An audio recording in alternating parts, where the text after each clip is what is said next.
Tudo bom? Eu não vim de bicicleta hoje, estou me sentindo mariquinha aqui, quando vi todo mundo encharcado. É prazer estar aqui. O Rodrigo, quando abriu, falou que hoje é um dia estranho, é um dia estranho o que aconteceu com o clima e com o trânsito na cidade, e é verdade, é um dia estranho mesmo, mas se acostumem com esses dias estranhos, né? Se a gente não está entre aquelas pessoas que o secretário falou que não acreditam em mudanças climáticas, esse tipo de dia vai ficar cada vez mais frequente, né? A gente está vendo isso acontecer desde o ano passado, claramente. Você pode discutir se isso é uma tendência que vai continuar todo ano, que vai piorar ano a ano, ou se tem influência do El Niño nessa história, mas é fato que a gente vai ter eventos cada vez mais intensos, eventos extremos cada vez mais intensos, como esse que a gente teve hoje, chuvas cada vez mais concentradas, assim como episódios de seca e alta concentração de poluentes cada vez mais acentuados, né? Todos esses problemas que a gente está discutindo hoje tendem a ficar cada vez piores.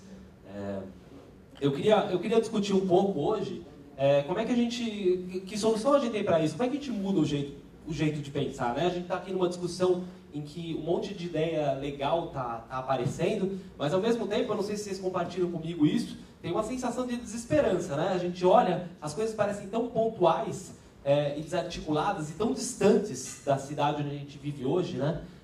Eu queria discutir um pouco como é que a gente muda o paradigma, né? Como é que a gente muda o jeito de pensar na cidade. Eu vou... deixa eu pegar isso. Eu vou passar rápido pelas coisas, porque eu tinha preparado ela um pouquinho mais longa do que 10 minutos, mas tudo bem, porque muitos dos assuntos já foram discutidos. Então é isso que é a cidade hoje, né? Um trânsito infernal, mas pior que isso, né? Uma falta de ideias, uma falta de perspectivas. Não uma falta absoluta de ideias, a gente ouviu ideias aqui hoje, né? Mas a gente não tem um plano, que a gente olha para esse plano com um cronograma, que a gente olha e fala assim, pô, daqui a 10 anos a gente vai chegar num estado em que vai estar tudo bem com a cidade. A gente tem alguns avanços, né? O transporte público na cidade efetivamente está melhorando. Mas a gente está vendo outras tendências muito mais poderosas, né? Ao mesmo tempo que está melhorando, a gente está tirando a última faixa da marginal que separa o restinho de asfalto do rio para poder caber mais um carro. E o trânsito está cada vez pior, né? Sempre, né? Eu coloquei lá, Cidade Infeliz, uma leitura que eu recomendo a todo mundo, inclusive ao secretário, inclusive a todo mundo no poder público, a leitura do Manifesto por uma Política da Felicidade, de uma ONG finlandesa chamada Demos.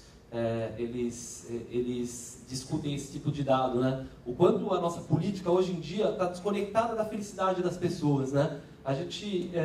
O tempo médio de um cidadão paulistano num deslocamento entre a casa e trabalho de volta é de mais de 5 horas. Vocês já repararam na expressão das pessoas dentro do carro? Já viu alguém feliz dentro do carro? A gente vive numa cidade que ativamente impede as pessoas de serem felizes. Isso não devia ser uma prioridade absoluta do poder público? Né? Isso que eu coloquei aqui, sinalização burra. Algum de vocês já perdeu uma entrada por uma alça de acesso de uma ponte aqui em São Paulo e ficou se sentindo burro? Não é você que é burro, é a sinalização que é burra. Né? A cidade não ajuda, né? A impressão que você tem é que a cidade é uma colagem de coisas que não fazem sentido entre si. Não é só a sinalização, a cidade meio que não tem lógica. Isso tem muito a ver com motivos históricos, né? O jeito que a cidade foi crescendo, tem muito a ver com aquilo que o Eduardo Jorge estava falando do modelo de crescimento. Enquanto São Paulo esvaziava estados inteiros, o que acontecia era um crescimento circular a partir do centro, em que a atividade econômica continuou toda concentrada no meio, e a cidade foi crescendo organicamente, sem nenhum grid que guiasse, sem nenhuma lógica. E essa burrice, ela está em todos os lugares, né? A gente... sei lá, podia dar um monte de exemplos, né? Se você começar a olhar os fios de eletricidade, não faz nenhum sentido aquilo, né? E daí eles cortam uma árvore no meio. Tem um monte de exemplos desse tipo, né? E aqui eu coloquei um dos poucos exemplos de sinalização para o ciclista, né? É de proibido andar de bicicleta. A cidade ou é proibido andar de bicicleta, ou é para sinalizar, sei lá, 3 ciclovias que tem em São Paulo. A cidade não está olhando para mim, né? Eu estou andando de bicicleta, a cidade não quer saber de mim. A cidade não faz placa para mim, eu também não reconheço as leis de trânsito da cidade quando eu estou de bicicleta. Ela não me reconhece. né? Então a gente tem um sistema que é autoritário, a cidade não te dá opções. Eu defendo que a cidade te dê opções, a cidade não tem que determinar o jeito que eu vou me deslocar daqui para lá, a cidade tem que construir infraestrutura para que eu possa escolher. E hoje em dia não é assim, hoje em dia a gente tem uma ditadura do carro, né? Isso que eu estou chamando de carrocentrismo.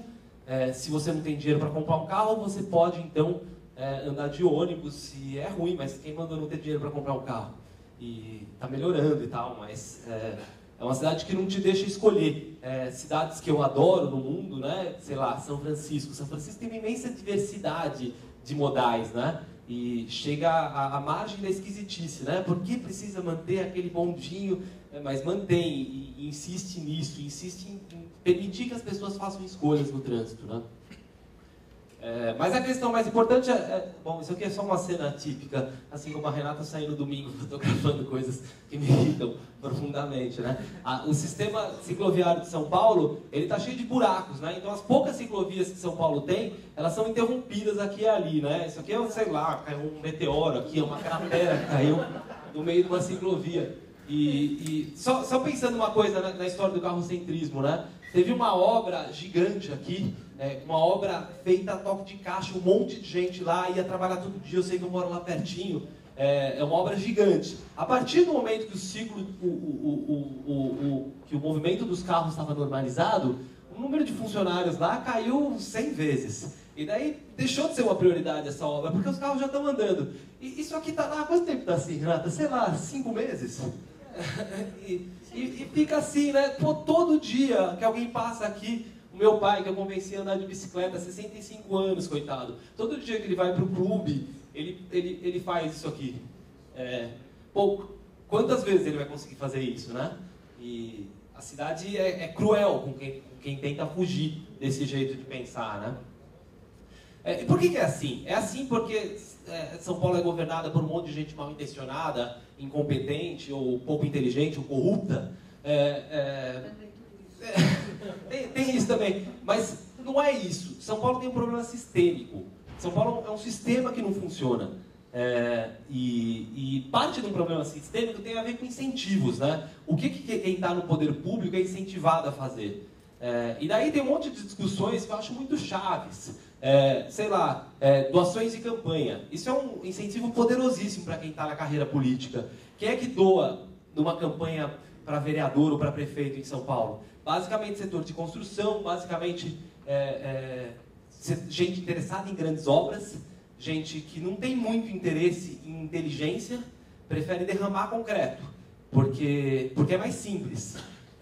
E muitas vezes as mesmas pessoas que doam para a campanha são aquelas que ganham as licitações e que fazem obras públicas, por mais que a lei tenha mecanismos para impedir isso.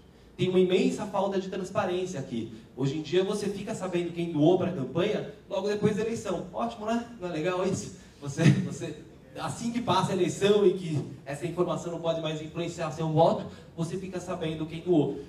Tem uma instituição, é super discutível se está legal ou não está, mas tem uma associação chamada Associação Imobiliária Brasileira, que doou para 29 dos 55 vereadores de São Paulo. Alguns deles receberam 60% das doações dessa associação. Eles foram todos caçados, depois recorreram e continuam lá. O prefeito Kassab, inclusive, né, recebeu a doação deles. Né?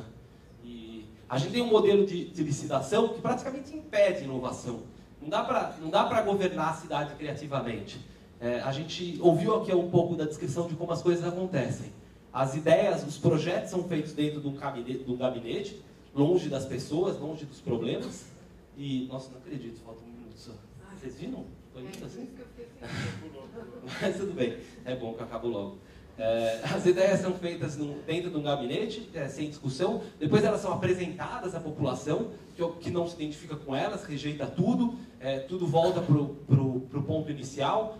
Dura anos e anos, as ideias nunca saem do papel. Eu acho que para você governar criativamente uma cidade, você tem que repensar todo o sistema, o jeito que você faz as coisas. Eu acho que assim, a gente precisaria ter equipes criativas trabalhando na rua, envolvendo a cidade e fazendo muita pesquisa, e fazendo muita observação, e entendendo os problemas, para que as pessoas se sintam incluídas, para que não seja só uma consulta pública. para que as pessoas realmente falem, pô, a gente está mudando essa cidade, está criando um sistema. Eu coloquei aqui publicidade como incentivo, só para falar especificamente do caso da ciclovia de domingo lá, que é uma ciclovia pensada para publicidade, né? E muita gente me fala assim, poxa, é um avanço, gente, não tinha ciclovia nenhuma, agora tem uma ciclovia que vai das 7 da manhã ao meio-dia. Azar seu se você não acorda nessa hora no domingo, né? E é um avanço. Mas o que eu acho é que a gente tinha que parar de ficar satisfeito. Tem um alemão, autor de um livro massa chamado Cradle to Cradle, ele chama Michael Braunbert. E ele fala o seguinte, a gente tem que parar de ficar satisfeito com o menos ruim. A gente tem que começar a fazer o bom. Né? Isso aqui é só o menos ruim, né? Isso não muda em nada a lógica da cidade. Isso pode ter alguns efeitos negativos, porque isso reforça a ideia que pedalar é uma questão de lazer. Eu fotografei aqui a moça segurando a plaquinha. Tem mais de 100 funcionários trabalhando nessa ciclovia das 7 ao meio-dia. Eu não sei quanto se gasta nisso, mas eu acho que isso reforça demais a ideia de que fazer ciclovia, de que fazer estrutura cicloviária é caro, é complicado, exige um monte de gente, exige um monte de pessoal, e não precisa ser assim, né? Isso aqui são mapas de algumas cidades que eu acho especialmente agradáveis de pedalar, onde eu já tive a satisfação de pedalar, né? Você pega um mapa cicloviário de São Francisco, isso é São Francisco, Nova York, Paris, Bogotá. Se você olhar aqui, não dá para ver muito bem, mas é assim, ciclovia aqui são as linhas verdes, São Francisco, né? Tem uma aqui, dentro do parque. As linhas laranjas são ciclofaixas. Essas azuis, que se você perceber são a maioria, são vias calmas que são compartilhadas. A gente fala muito de ciclovia e eu fiquei surpreso do quanto se falou de ciclovia aqui. Mas ciclovia é um pedacinho muito pequeno. A gente só pensa em linhas, a gente tem que pensar mais em redes. Se eu só faço essa ciclovia aqui, eu só consigo chegar daqui para lá. Se eu faço um quadriculadinho na cidade inteira, eu vou de qualquer lugar para qualquer lugar. Eu fiquei feliz de ver o mapa que o André mostrou, mostrando um monte de ciclovias planejadas, mas confesso que fico desapontado de não ver essa lógica de rede na maioria delas. É uma minhoquinha aqui, outra ali, é o primeiro passo, pô, talvez seja, mas será que a gente devia pensar mais sistemicamente, integrar mais as coisas? A gente falou de integração entre bicicleta e trem. Não adianta nada se eu tiver que deixar minha bicicleta estacionada na estação. Como é que eu vou fazer da estação até meu trabalho? Tem que ter um vagão para eu pôr minha bicicleta, tem que poder levar minha bicicleta no ônibus, como eu posso na Califórnia, né? Tem que ter uma integração real. Tem um monte de avanço. Até anteontem, a integração era quase zero, né? Não tinha integração entre trem e metrô em São Paulo. A integração com o ônibus do metrô era ruinzinha, né? A gente tem que reinventar a cidade inteira. Mas a gente está fazendo isso muito devagar. Eu morei por um ano em São Francisco e eu lembro da revolta dos cicloativistas lá, com o fato de que eles tinham construído naquele ano provavelmente mais ciclovias que São Paulo tem até hoje, né? E eles estavam revoltados porque eles estavam vendo que Nova York e Chicago estavam passando à frente, né? Tinha uma cobrança constante. E aqui a gente fica comemorando cada pequeno avanço, né? A gente, pô, cadê o novo jeito de pensar a cidade, né?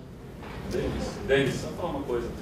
Eu acho assim, é interessante você falar que a gente, acho que tem que se cobrar sempre mais, mas assim, às vezes me assusta um pouco, só para marcar posição, o discurso de que a gente se satisfaz com pouco, é aquela mesma coisa que eu falei, que ia falar com o sujeito da CET, ele falava, não vamos fazer isso porque isso é pouco. Eu acho que a gente tem que avançar sim, mas se a gente só fica pensando que isso aqui é ruim, como seria bom, como isso é pouco, a gente não avança nada. Então, assim, sentindo um pouco de falta de proposta.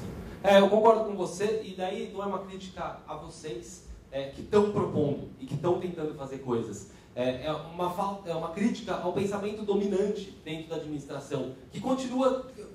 Vocês estão propondo ideias fora do pensamento dominante. Mas o jeito de pensar, o jeito central de pensar na administração continua sendo o carrocentrismo. Eu não estou dizendo que vocês não deviam ficar satisfeitos com cada pequeno avanço. Eu acho que vocês têm que comemorar muito o fato da gente fazer a primeira ciclovia de verdade de São Paulo, que é a da Radial Leste. O que eu acho é que a sociedade precisava cobrar muito mais. A sociedade devia estar muito mais insatisfeita com o fato de que São Paulo... Como é que a gente tem menos ciclovia que Sorocaba? Como é que São Paulo tem menos ciclovia que Belém, que Manaus? Como é que a gente tem 10 vezes menos ciclovia do que Bogotá?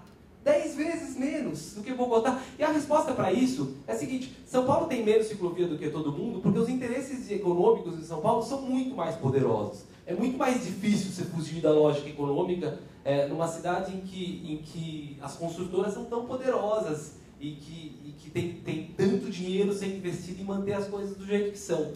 Mas eu acho que a sociedade ela satisfaz com muito pouco. Mas de jeito nenhum eu pretendia que isso fosse uma crítica a vocês ou à administração do Eduardo Jorge, que eu acho que é alguém tentando trabalhar fora dessa lógica. Só um comentário rápido, aquela placa ali em cima, Share the Road, ia ajudar muito a gente em São Paulo. Isso é só um exemplo que eu queria dar do quanto pode ser muito mais barato você criar uma rede cicloviária do que ficar fazendo ciclovias caras, né? Isso aqui é um exemplo de uma via calma em que pode ter uma ciclofaixa. Isso aqui você pega uma via secundária, põe essa placa e o motorista que entra lá sabe que ali ele tem que andar devagar. Né? Isso aqui é um exemplo de bike boulevard. É assim, os carros podem entrar aqui, mas eles só vão de um quarteirão ao outro. Eles não conseguem passar daqui para cá. Então, isso aqui é uma via para o ciclista se locomover por quilômetros, mas só o motorista, só o trânsito local de carros consegue entrar aqui. Quanto custa fazer isso? Né?